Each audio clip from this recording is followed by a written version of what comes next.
Hi, my name is Nick Rodriguez. I'm the Dean of Creative Technology here at BIM University. So what excites me about these courses is really that they are integrated into the wider BIM network of courses, the possibilities of collaboration across the whole spectrum of courses that we offer. I think you look at the possibilities of working with film, even hair and makeup, with production design, filmmakers and music makers, the possibilities are endless. And I think having games courses in this setting is going to be really exciting because it's going to be a massive hub for cross-collaboration, for exciting developments in virtual production, in music and sound in video games, in storytelling in video games and film as well.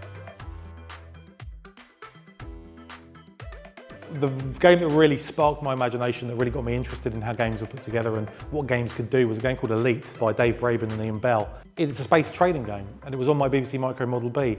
There's no story, effectively.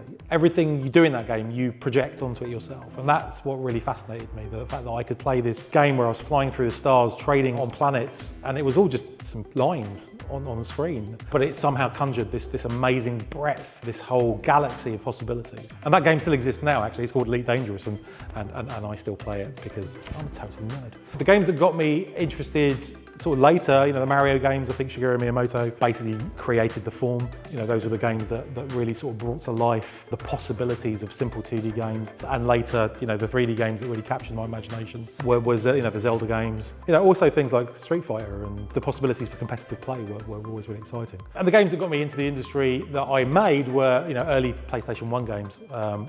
Games that I was a tester on, like Croc, and games that I was a level designer on, like Croc 2 and Alien Resurrection. So yeah, Starfield's really exciting. I really love space games. I'm a massive space nerd, so I'm really looking forward to that. Actually, a game that came out recently was Baldur's Gate, which is astonishing in terms of breadth, in terms of character customization, in terms of really bringing to life the experience of Dungeons and Dragons, virtually. I think that's really, really exciting. Obviously, Tears of the Kingdom, that was really an astonishing piece of game design. The great thing about that game is it really showcases design over, say, the art and the technology. Nintendo, yes, they care about the way the game looks. Yes, they care about the performance of the game, but ultimately their main focus is always on pure design and the fun that design can bring to a game.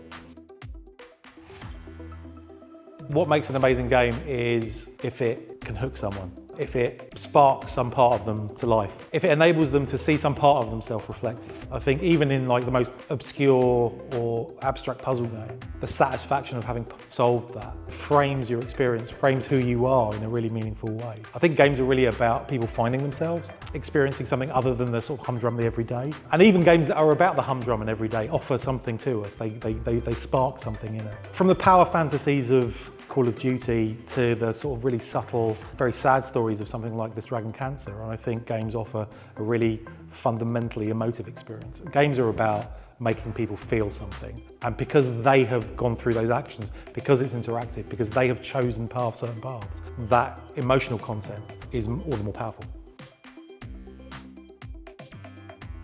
I think they're probably all quite recent, aren't they, really? Because I don't think there have been massively successful game-to-film adaptations up until maybe the last few years. I think The Last of Us is a really great example of a film or TV series staying really, really close to the storylines and the content of the game.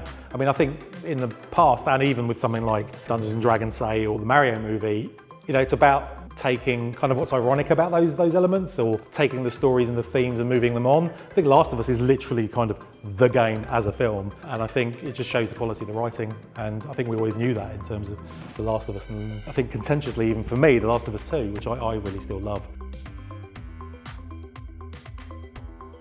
Because now's the time that those workflows, those tool chains that enable games are now part and parcel of the film industry.